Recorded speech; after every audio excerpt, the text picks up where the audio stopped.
मुंबई शहर के एक फुटपाथ पर एक बूढ़ी औरत बैठी हुई थी। फटे पुराने कपड़े और बाल बिखरे हुए थे। रास्ते पर आते जाते लोग उसे कुछ खाने के लिए दे देते थे। आखिर कौन थी ये महिला? उसके आसपास बहुत सी मक्खियाँ उसके ऊपर भिनभिना रही थी। तभी एक आदमी गाड़ी से उस औरत को देखता है और गाड़ी उसके पास रुकवाता है। गाड़ी में से वो लड़का बाहर आता है।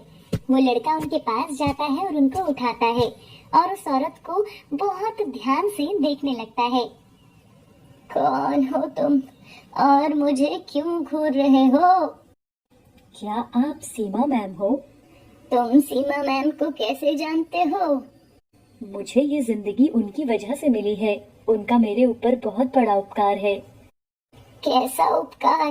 मैंने तो तुम्हें पहचाना नहीं। मतलब आप सीमा मैम ही हो?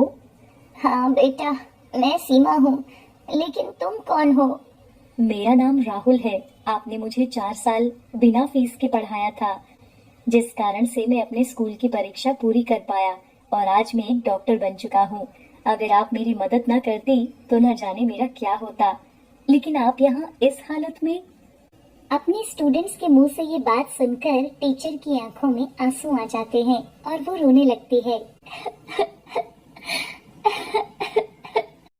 मैम, ऐसे रोइए नहीं, आप चुप हो जाइए। आपका घर कहाँ है? चलो मैं आपको छोड़कर आ जाऊंगा। फिर वो औरत बताती है कि उसके घर में उसका एक बेटा और बहू है।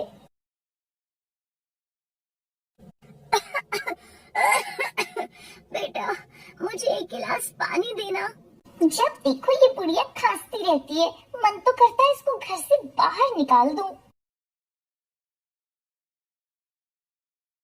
मैंने तुम्हें कितनी बार बोला है कि अपनी माँ को समझा कर रखो कि मुझसे दूर रहे, लेकिन वो हर समय मेरे पास आकर खांसती है। तुम्हें पता नहीं है कि मैं प्रेग्नेंट हूँ। अगर मेरे बच्चे को कुछ हो गया ना, तो मैं तुम दोनों माँ बेटे को छोड़ूंगी नहीं। हाँ हाँ, बोल दूंगा कि थोड़ा ध्यान रखे। और अतुल अपनी माँ के पास जाता है। माँ, तुम प्रिया से दूर रहा करो, वो माँ बनने वाली है। उसको डर है कि आपकी वजह से उसके बच्चे को कुछ ना हो जाए। अगर ऐसे ही चलता रहा तो मुझे ये घर छोड़ना पड़ेगा। अरे नहीं बेटा, ये कैसी बात कर रहा है तू? मैं तो उसका ध्यान रखने के लिए ही उसके पास जाती हूँ। मैंने तुम्हें बोल दिया ना माँ कि उसके पास मत जाना। और वो सीमा को खरी खोटी सुनाकर वहाँ से चला जाता है। ये सब बातें सुनकर वो बहुत दुखी हो जाती है। एक दिन सीमा किचन से खाना ले रही थी, तभी उसकी प्रिया बहू किचन में आती है और अपनी सास को खाना लेते हुए देखती है तो वो उससे बोलती है, माँ जी, आज रात का खाना आप ही बनाना, अब मुझसे और काम नहीं होता। ठीक है बहू, मैं खाना बना दूंगी। और प्रिया वहाँ से चली जाती है। रात को प्रिया अपने पति अतुल से बोलती है, अरे अपनी माँ से इस घर के कागजात पर सिग्नेचर क्यों नहीं करवा लेते? अगर उसने ये घर किसी अनाथालय को दान कर दिया ना, तो हम सड़क पर आ जाएंगे। तुम चिंता मत करो, कुछ दिन में ये घर हमारे नाम हो जाएगा। कुछ दिनों बाद अतुल और उसकी बीवी सीमा के पास आते हैं और अतुल सीमा से बोलता है, माँ, प्रिया आपके साथ इस घर में नहीं रहना चाहती और मैं नहीं चाहता कि घर में और कलेश हो, इसलिए आप ये घर छोड़कर किसी वृद्धा आश्रम में चले जाओ। अतुल, ये तू क्या बोल रहा है? मैं तेरी माँ हूँ। क्या तुझे इस दिन के लिए पाल पोस कर बड़ा किया था कि तू मुझे घर से निकाल दे? आहा, देखो तो अभी अपने एहसान भी गिनाने लग गई है। तूने ये 2 कमरों के घर के सिवा हमें दिया क्या है? स्कूल से मुझे जितनी सैलरी मिलती थी, मैंने वो सब इसकी परवरिश और ये घर बनाने में लगा दी थी। अच्छा, तो क्यों बच्चों को फ्री में ट्यूशन क्यों पढ़ाती थी? अगर उनसे फीस ले ली होती ना, तो आज ये हालत नहीं होती। माँ, हम और बहस नहीं करना चाहते, तुम यहाँ से चली जाओ। ये मेरा घर है, तुम मुझे यूं घर से नहीं निकाल सकते। ये देखो घर के कागजात, इस पर तुमने साइन किए हैं और ये घर अतुल के नाम कर दिया है। अब इसके घर के मालिक हम हैं, समझी? लेकिन मैंने इस पर अपने साइन नहीं किए थे। उसके बेटे अतुल ने धोखे से उससे घर के पेपर्स पर साइन करवा लिए थे। उनकी ये हरकत देखकर सीमा को बहुत तेज धक्का लगता है और वो सदमे में ही घर से बाहर चली जाती है और आधी रात को बाहर फुटपाथ पर आकर बैठ जाती है। सीमा पूरी रात रोती रहती है। उसकी हिम्मत बुरी तरह से टूट गई थी। उसको समझ ही नहीं आ रहा था कि उसने ऐसा क्या किया कि उसके अपने बेटे ने ही उसे घर से बाहर निकाल दिया। सीमा की ये सारी बात सुनकर राहुल की आंखों में भी आंसू आ जाते हैं। आप मेरे साथ चलिए। राहुल सीमा को अपने घर ले जाता है और खाना खिलाता है। खाना खाकर सीमा सो जाती है। काफी समय से सीमा ने ना तो ढंग से खाना खाया था और ना ही वो सो पाई थी। राहुल पुलिस स्टेशन फोन करके सीमा के बेटे और बहू के खिलाफ कंप्लेंट करता है और पुलिस सीमा के घर जाती है। पुलिस अफसर अतुल से बोलता है, क्या तुम्हारा ही नाम अतुल है? जी इंस्पेक्टर सर, मेरा ही नाम अतुल है। तुम्हें और तुम्हारी बीवी को हमारे साथ पुलिस स्टेशन चलना होगा। क्या? हमने क्या किया है? तुम्हारे खिलाफ कंप्लेंट लिखवाई गई है। पर किसने और किस अपराध में? तुम दोनों थाने चलो, सब पता चल जाएगा। पुलिस उन दोनों को पुलिस स्टेशन ले जाती है। पुलिस स्टेशन में राहुल सीमा को लेकर आता है। सीमा को देखकर अतुल घबरा जाता है और उसके पैर पकड़ लेता है। हमें माफ कर दो माँ, हमसे गलती हो गई। नहीं, जो तुमने जुल्म किया है उसकी सजा तुम्हें जरूर मिलनी चाहिए। तुम कौन हो? ये हमारे घर का मामला है। मैं तुम्हारे ही घर के पास स्त्री करने वाली का बेटा हूँ। मेरा परिवार बहुत गरीब था, लेकिन सीमा मैम ने मुझे 4 साल तक बिना फीस के पढ़ाया और उनकी वजह से आज मैं डॉक्टर बन सका हूँ। तुमने जो जुर्म किया है वो एक बहुत बड़ा अपराध है। जिस माँ ने तुम्हें जन्म दिया, तुम्हें कभी किसी चीज की कमी नहीं होने दी, तुमने उसी को घर से निकाल दिया। मैं तुम्हें कड़ी से कड़ी सजा दिलवा कर ही रहूंगा।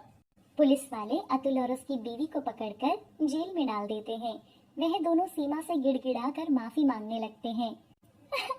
माँ जी मुझे माफ कर दो। मेरा बेटा मेरे बगैर कैसे रहेगा माँ जी? माँ हमें प्लीज माफ कर दो, हम अब से आपका अच्छे से ध्यान रखेंगे। सीमा के कहने पर पुलिस उन दोनों को छोड़ देती है। चलो माँ, तुम्हारा पोता घर पर तुम्हारा इंतजार कर रहा है। अब तुम्हारा भी एक बेटा है। जिस तरह की हरकत तुमने मेरे साथ की है, भगवान न करे कि वैसा ही तुम दोनों के साथ भी हो। मैं अब तुम दोनों के साथ नहीं रह सकती।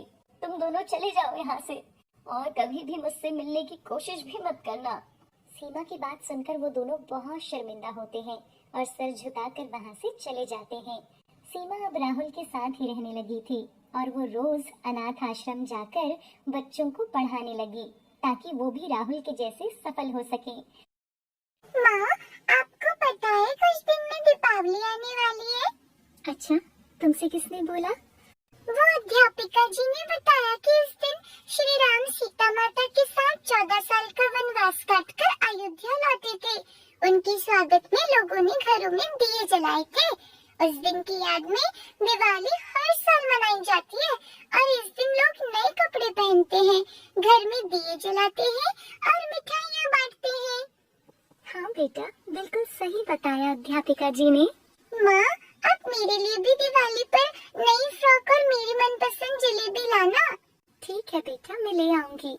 गायत्री नाम की ये महिला सोनपुर गांव में अपनी बेटी गुड़िया के साथ रहती थी। गायत्री के पति हरिया अब इस दुनिया में नहीं थे। एक बीमारी के चलते उनकी मृत्यु हो गई थी। अब गायत्री अकेले ही अपने घर और अपनी बेटी को संभाल रही थी। गायत्री उसी गांव के मुखिया सेठराम प्रकाश के घर पे झाड़ू पोछे का काम करती थी। वही काम करके गायत्री जो कुछ कमा पा रही थी, उससे गुड़िया की पढ़ाई और घर का खर्च बड़ी मुश्किल से हो पाता था। सेठ राम प्रकाश के घर पर सुजाता नाम की एक और औरत भी खाना बनाने का काम करती थी। सुजाता बहुत ही चालाक औरत थी। वो हमेशा सेठ की बीवी को गायत्री के खिलाफ भड़काती थी और हमेशा सेठानी से गायत्री को डांट खिलवाती थी। एक दिन गायत्री सेठ के घर पर काम कर रही थी, तभी सेठानी गायत्री के पास आती है।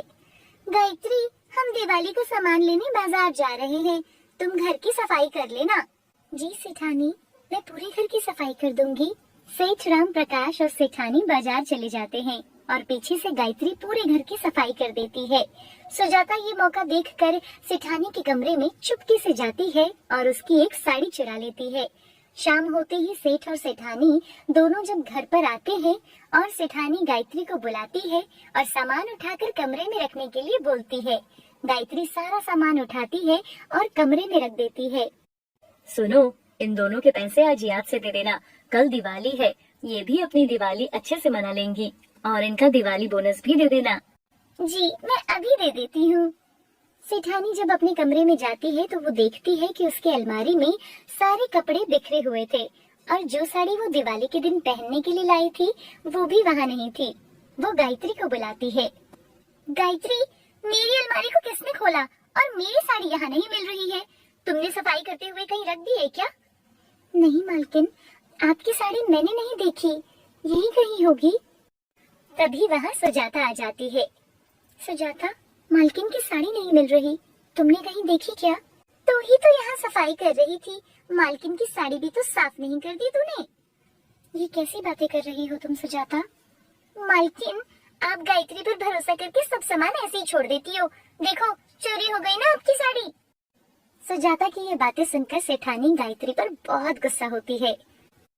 देख गायत्री, अगर मुझे मेरी साड़ी नहीं मिली ना तो मैं तुझे इस महीने की तनख्वाह नहीं दूंगी और आज से हमारे घर पर काम पे आने की भी जरूरत नहीं है।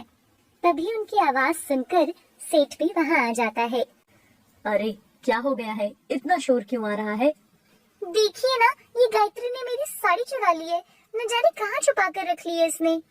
सेठ जी, मैंने कुछ नहीं किया, मैंने कोई साड़ी नहीं चुराई।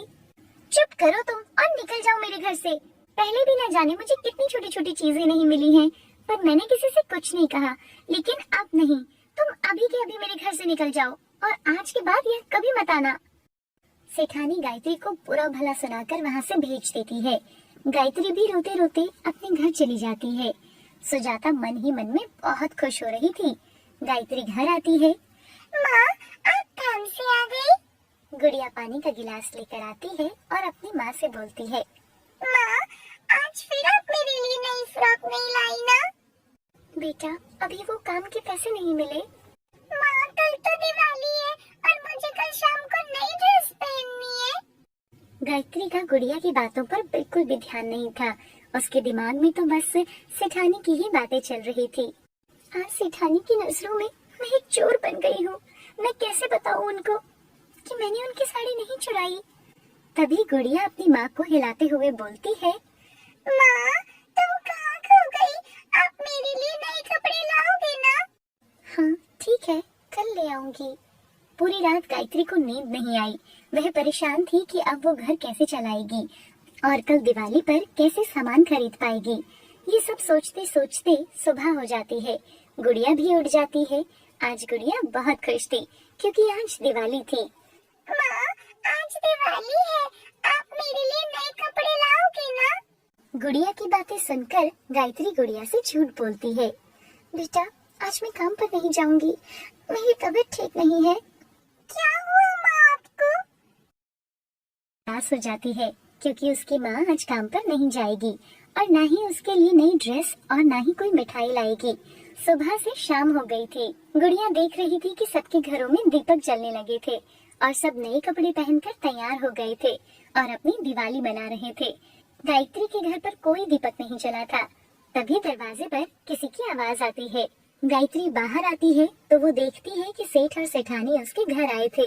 उनको देखकर गायत्री रोने लगती है और बोलती है, सेठानी जी, आपकी साड़ी मैंने नहीं चुराई। तभी सेठानी बोलती है, मुझे पता है कि तूने मेरी साड़ी नहीं चुराई, वो साड़ी तो सुजाता ने चुराई थी। क्या सुजाता ने चोरी की थी?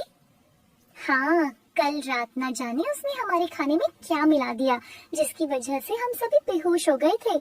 जब हम होश में आए तो हमने देखा कि घर की तिजोरी खुली हुई थी और उसमें रखे जेवर और पैसे चोरी हो गए थे। लेकिन वो तो अच्छा हुआ कि पुलिस के हाथों वो पकड़ी गई और उसने अपना जुर्म कबूल कर लिया। हमें माफ कर दो, हम तुम्हारे लिए दिवाली का सामान लेकर आए हैं और कुछ मिठाइयाँ भी लाए हैं। तभी उनकी आवाज सुनकर गुड़िया भी बाहर आ जाती है। उसको देखकर सेठानी गुड़िया को अपने पास बुलाती है। इधर आओ बेटा, मैं आपके लिए और आपकी माँ के लिए नए कपड़े लाई हूँ। गुड़िया ये सब देखकर बहुत खुश हो जाती है। अब हम चलते हैं। आपका बहुत बहुत धन्यवाद सेठ और सेठानी जी। फिर गुड़िया अपनी नई ड्रेस पहनती है और घर में दिए जलाती